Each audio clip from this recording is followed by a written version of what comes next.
systems, systems, systems. It is all about systems. You can't rely on people to make sure these things in the restaurant happen day in and day out. You have to have a system for everything. Welcome to Build Your Culture Brand with Dr. Jay Rains.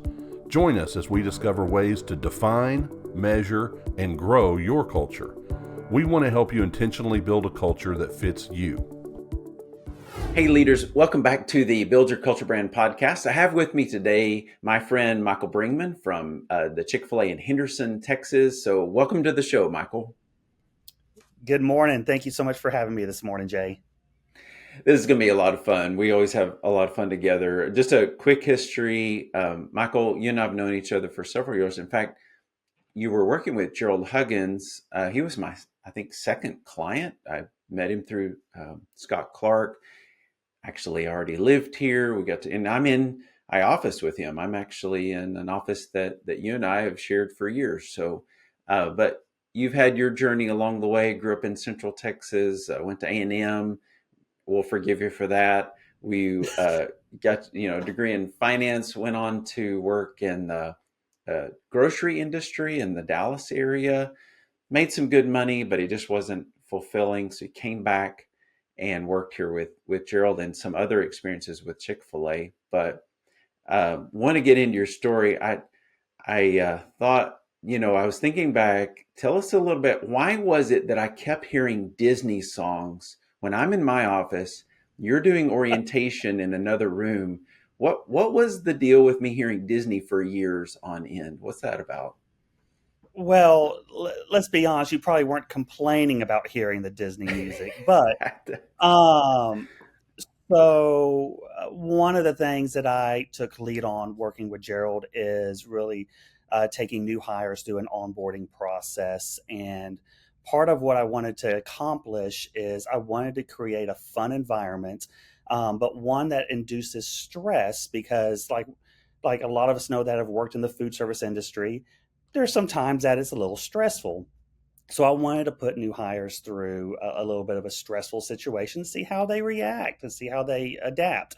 And so I figured, hey, what would be fun way to induce stress? And I can't think of a better way than to blast Disney music. Right. And so, of course, if Disney music is playing, then I'm probably singing. And if I'm Yep. singing, I'm probably dancing along as well. So I can't think of a more stressful situation than hearing Disney music and listening to me sing along and dance along with the music. So I apologize for any distraction that may have caused you.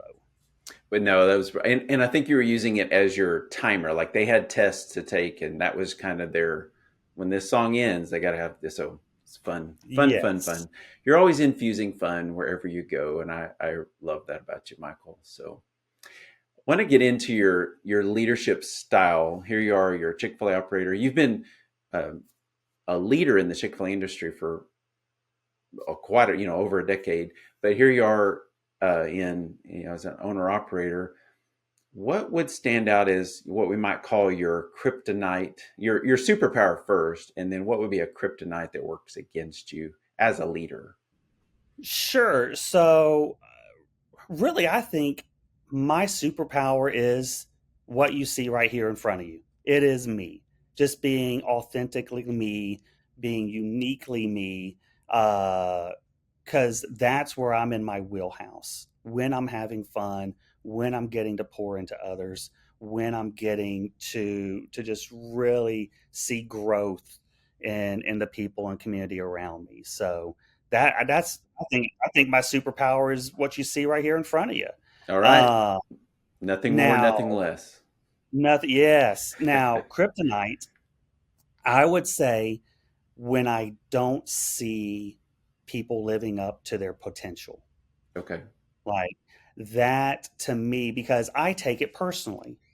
When someone has entrusted me to lead them and they're working for me and with me, like I take it personally that I'm not able to pour into them and allow them to be the best version of themselves. And so I would tell you that would be my kryptonite. That's what drains and zaps all my powers. I get it. I get it. I understand. And I can see how those to work together. You're a relational person, you want to invest in people, you're giving all of yourself, and then when you don't see that reflected back, it can feel hollow. So I see how those work together. So I'm thinking, in this time that we have together, I want to dive into three main areas. One, uh, dig into your experience with Gerald Huggins and that journey. It's a fascinating journey story there with what you learned in that, and then also you were in the interview candidate process for an extended period of time, and want to dig into that just a little bit, and then we want to hear about your current situation. You opened 6 months ago. You just celebrated 6 months of uh, full stand, freestander there in Henderson, Texas. So we want to hear a little bit about that too. But diving into the journey that you had here, how long what was your experience leading up to as an operator, and especially that hunt for third location? So Gerald Huggins, I think he was maybe the fifth in the chain to have ever achieved three locations, and that was something that was new to the industry here, new to the brand. So tell us a little bit about that journey and what you learned along the way. Well, I decided to, prior to coming and working for Gerald, I was actually a GOS with Chick-fil-A corporate and did that for a couple years. And coming out of that program, I wanted to seek an opportunity that was different than what I've ever experienced and would really challenge me. And you didn't touch on this, but me and Gerald actually had known each other since 1998 when Oh, he wow. hired me. Yes, he was the general manager of Post Oak Mall there in College Station, Texas. And then I come in as a 20-year-old skinny kid from the country, starting A&M, looking for a job, and he took a chance on me. So we have known each other for 25 years at this point. But coming into a situation, coming out of the GOS program, looking for that opportunity to really push myself, and knowing Gerald and knowing that he had at the time two freestanding restaurants, his desire and possibility of a third, I thought, hey, like this is a tailor-made opportunity for me to go in and show what I can do. And you did. And so one of the amazing things about that is I was actually, coaching with the team at the time, and, during that prep and kind of thinking about even before they were actually on the hunt for three. And so just working with the team and coaching you and coaching the other seven executive leaders. So it was amazing to watch. I actually learned a lot from y'all. It was an early client of mine. So, um, but watching y'all grow, that y'all had a really drive for results here. What would you say would be a way you would describe the culture with Gerald Huggins' team? How would you describe that culture?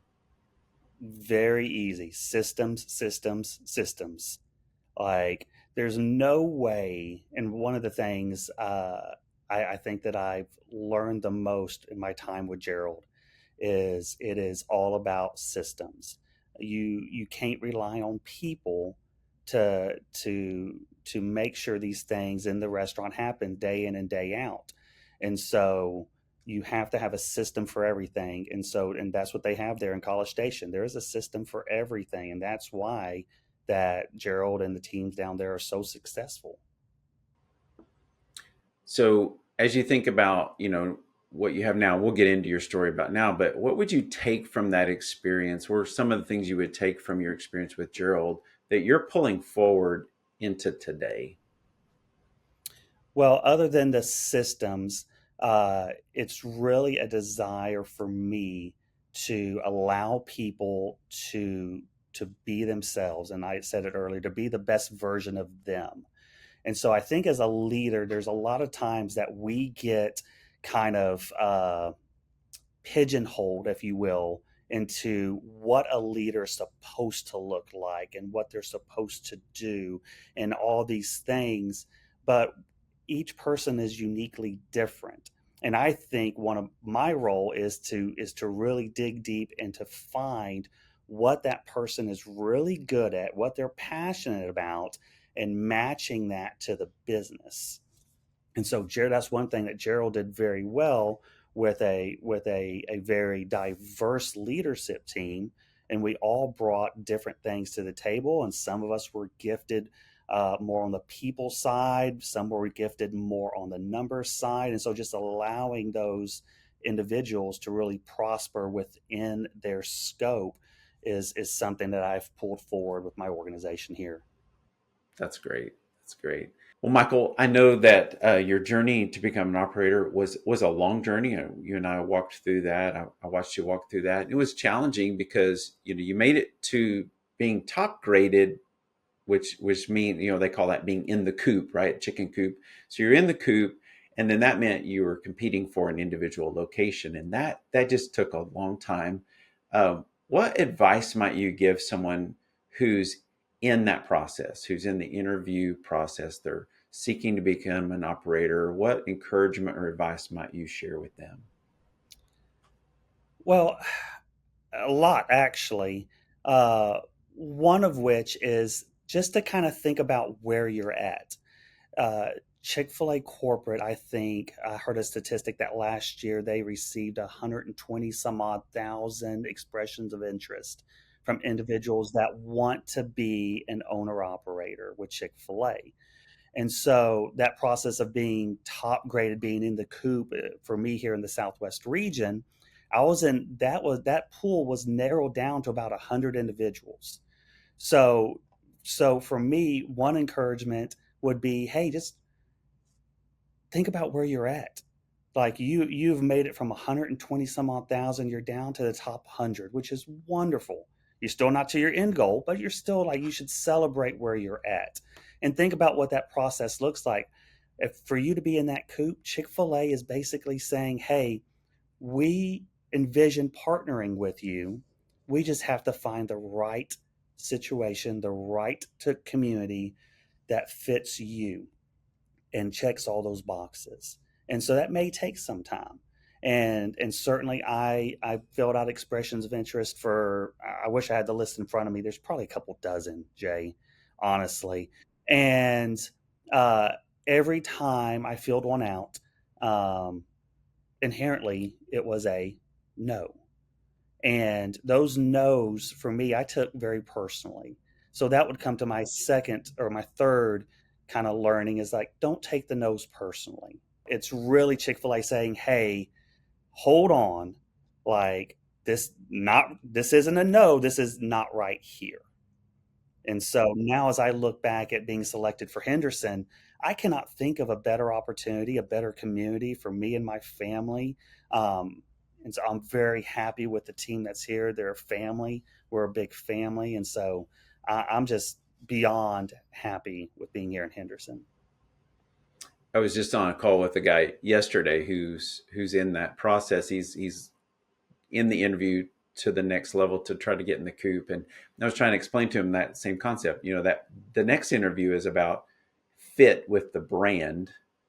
The last interview is about fit with a location. And so I'm glad you were able to find that fit. And I've seen you in your location. In fact, I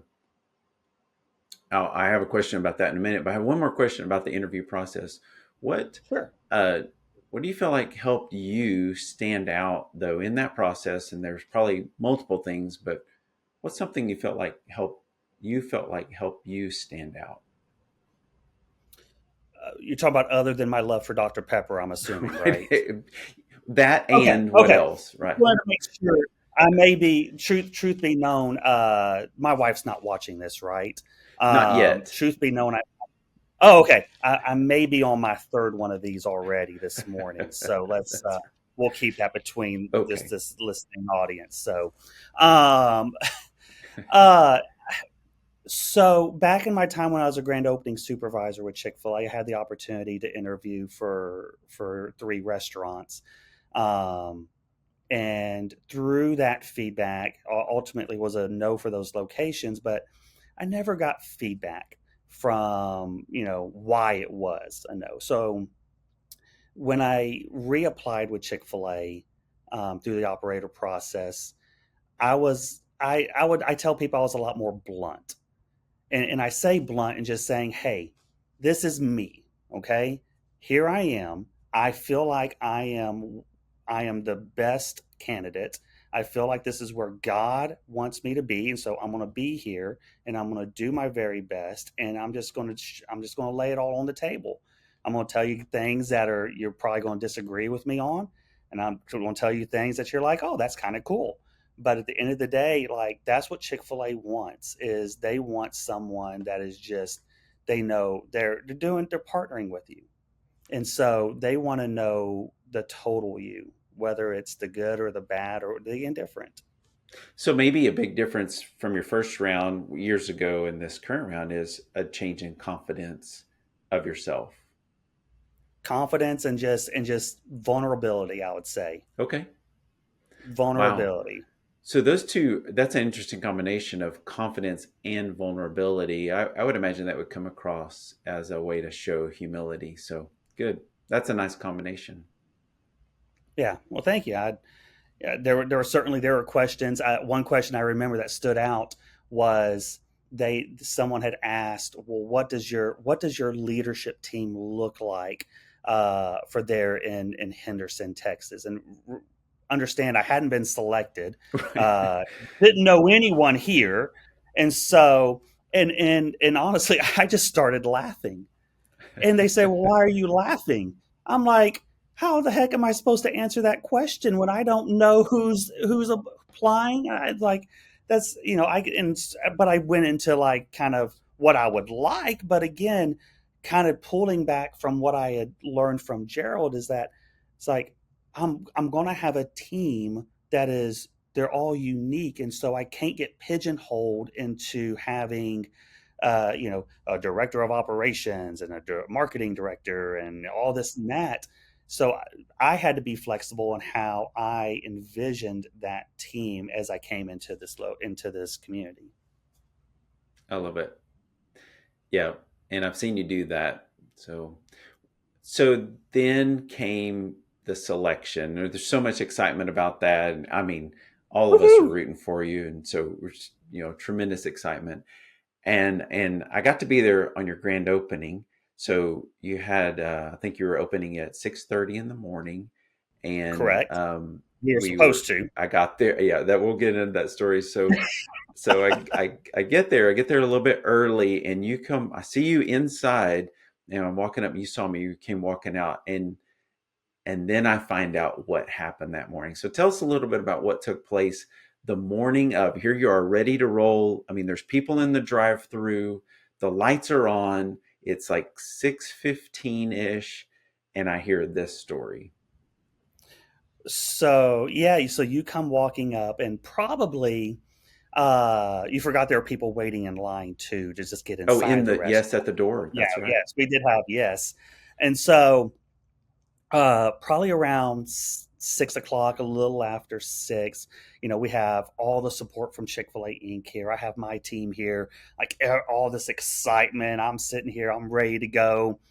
And then one of the support people from Chick-fil-A Inc. come over here. It's like, hey, like you're there's water coming from the ceiling in the kitchen. And it took me a second to kind of process that. And I was like, water coming from the ceiling. I was like, oh, that can't be good. And so literally I walked back there, and it's not just water coming from the ceiling. You saw it. You saw it. It looked like a little mini waterfall is It really what it was. was. And everyone's, most people are freaking out. Oh my gosh, what do we do? What do we do? And so we were able to cut the main source of water off first. Got a hold of the general contractor. He came out and was able to patch it up and fix it. And I think we opened up around 7 o'clock. So I think we only No, delayed you about were like only 15 minutes late. I think you oh, opened at 15. 6:45. Yeah. So the GC was very responsive, and luckily it was an easy fix. But really, in that time, uh, I've seen a lot of things in my time with Chick-fil-A, and so I wanted to just, uh, just kind of reassure the team, like, hey, we're okay, guys. Like, little water ain't gonna hurt nothing. Let's reset. Everyone take a deep breath and let's start again. And Yep. so, It and was luckily the clean community water was. and you were able to roll. Oh, absolutely. The Yeah, cleanup. I mean, there was a lot of squeegeeing going on, a lot of sure. mopping going on. Right. Um, but and the community was super forgiving as well, so that was wonderful.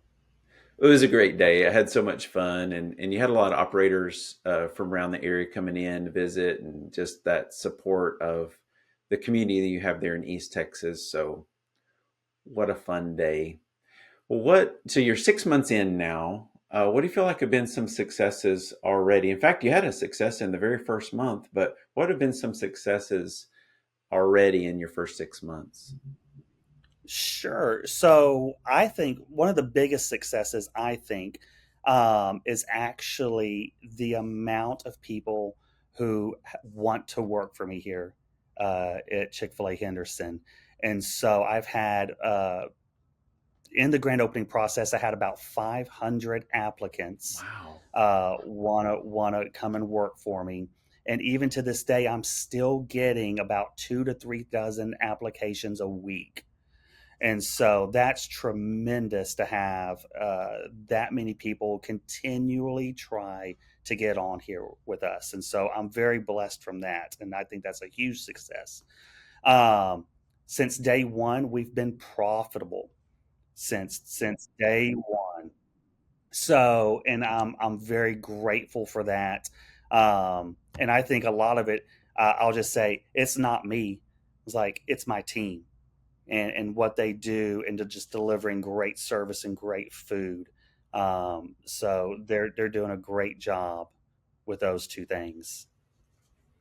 Being profitable the first month is a big win. I know that just doesn't happen for everybody. So congratulations on that. And what a deal to be able to have so many applicants. So you're getting to pick from the best of those. And what have been some early wins in development? Have you seen some team members really start to shine?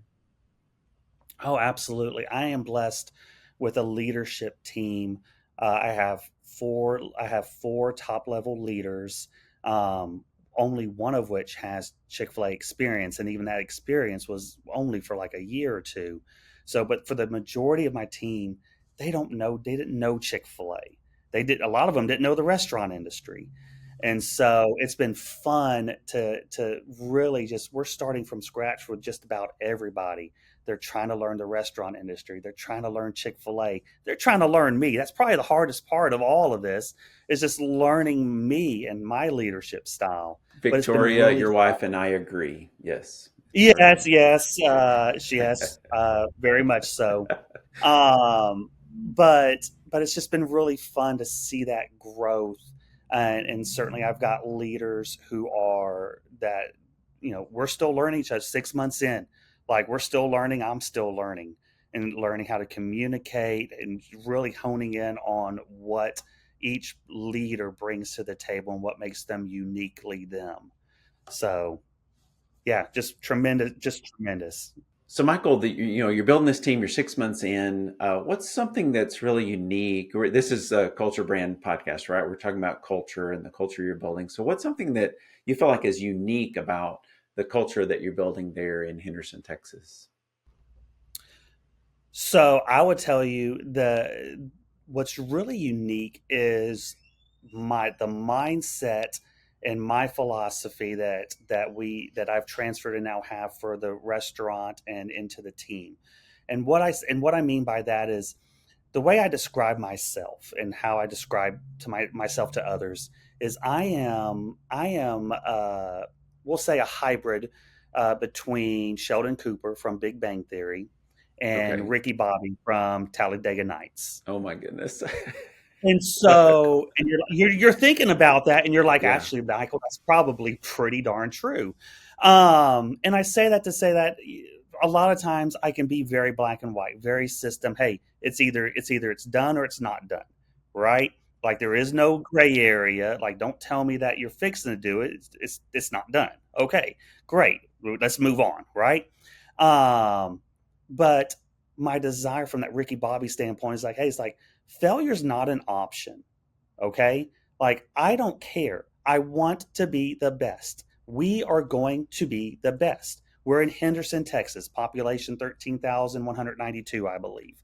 Okay. We are going to be the best. When others talk about in the Chick-fil-A world, when others talk about, hey, what restaurant really does XYZ really good? Like, who's that? Who is out there and just really paving the way? I want everyone that inherently they should answer, oh, you need to go to Henderson, Texas. And so it's been really fun just to push my team in that mindset of like, hey, like, I don't care. Like, we will be the best. I was like, hey, like, we're on this journey together. Like, we will accomplish great things. What's one thing right now that you're focusing on to be the best in? What's an area of the business that's become a highlight for y'all right now? So, a big win for us has been our food cost. And so we have now had 3 straight months of a zero gap food cost, which really means that we are spending exactly the right amount of money, and we're reducing waste and just really focusing on being a good steward of what we have here in the restaurant. Okay, that's the first time I've heard of anyone having zero gap. So congratulations on that. What a Well, what a thank win you. for your team. So, and that sounds like you built some strong systems and processes to make that happen. It didn't happen overnight. It didn't happen overnight. Good deal. What's if you were given advice about how to get to zero gap, what would be a piece of advice you might share? So, two things I would say. Number one is that there's a lot of resources on at Chick-fil-A to kind of walk you through that. But then I would tell you is like you have to focus on what is important. And if it's important to you, you've got to live it day in and day out. So as I come into the restaurant almost every day, even with my cast, um, like I am checking to make sure that those processes are taking place day in and day out. We have checklists for everything associated with food cost, and so that's how we're able to achieve that zero gap for the past 3 months, and looking forward for the fourth month here in a week or two. Yeah, and you referred to your cast, so we're rooting for you as you recover from surgery. I know you love to run. You're a marathoner. You've been in multiple marathons, so looking forward to getting you back on your feet, back into running. So I know that's been a trying time. So, but congratulations on getting some on your healing journey there. Thank you. Michael, what's one area do you feel like as an operator, either in the location among your team or even in the community, what are some areas where you feel like you're misunderstood? I would say because of who I am and being uniquely me, there are some that see me more from the, we'll call it the Sheldon Cooper type, right? The very black and white, the very just it is what it is, very matter of fact. And because of that, I have found not just my team but others, like, they don't want to approach me or they don't want to ask me a question because because they're scared of the answer, or they're scared that I'm going to get mad, or whatever the case is. And nothing could be further from the truth. And I hate that others view me that way. But for me, I just kind of view it from, if someone's going to ask my opinion or ask me a question, I owe them the 100% honest truth as I think it is, right? And so you may not like the answer, Sure. you may agree with me, you may disagree with me, and either way is fine. Like, even if you disagree with me, hey, we can still be friends. Like, we're just going to disagree. And so I think a lot of times people are scared to approach me for that because they know that they're going to get the really raw answer on that. Like, they're not going to get the political response. Well, Michael, sometimes you may feel unapproachable. What are some ways, some maybe a strategy that you use to make yourself a little bit more approachable? Yeah. So in the restaurant, I would tell you that I am very purposeful of spending time next to my employees as they're doing their jobs. And so really trying to break down those barriers and just really just be, again, just being uniquely me in the moment, sometimes goofy, singing, dancing. Well, not dancing because of my cast right now, Sure. but a lot of my team, they'll sit here and there's a running joke going on that you'll hear me before you see me. And a lot of Okay. times, That's like, good. they hear me in the kitchen when I'm in the office or even in the dining Yeah. room because they'll hear me singing or whatever. And so, but really just being intentional about my time and being next to my team really helps break down those barriers. But to me, it also helps strengthen our relationship as a family so that as I'm asking them to do certain things, it's not, oh, my boss wants me to do this. It is, hey, Michael needs me to do this real quick. That's awesome. I love it. Michael, this has been great. I love talking to you about your journey. Is there anything that you might share for someone who, they're about to get started, their location is about to open, they're about to start that first 6 months. What would you offer them as a piece of advice as they're getting started? So, number one, check your plumbing and your ceiling. Okay. That's number Right. one. Very important. It will Let pay me great test. dividends, I promise. Yes. Um, but no, for those people who are about to open their restaurant, enjoy the journey. This is a journey. And I told Chick-fil-A when they selected me, it's like, hey, it's like for me, this is a 50-year journey. And I told them that this is how I'm viewing it. This is a 50-year journey. And maybe their journey isn't going to be 50 years. But just enjoy the journey and take every day for what it is. And just don't lose sight of what's the most important thing is serving your community well, serving your team well. Great advice. Well, enjoy the journey. I know you always do. Every day is a great adventure for you, Michael. And I love working with you. I love knowing you. It's been such a privilege learning from you, learning so much Chick-fil-A from you. So thank you for that. And thanks for taking time to be on the show and sharing your story. So Awesome. Well, thanks for having me. I enjoy our time. Our time goes by way too quick. All every day, it every time we does. get the chance. So It I'm does. very very grateful for you. But with my coffee in my hand and your Dr. Pepper in your hand, we always have a good time. Amen to that, brother. Amen. All right. Take care, Michael. We'll see you soon. My pleasure, Jay. Thank you for listening to Build Your Culture Brand with Dr. Jay Rains. If you enjoyed this podcast, please like, comment, and share. You can also visit our website at buildyourculturebrand.com. We would like to note that Leaders Q serves individual owner-operators and their teams and is not affiliated, endorsed by, or in any way officially connected with Chick-fil-A Incorporated.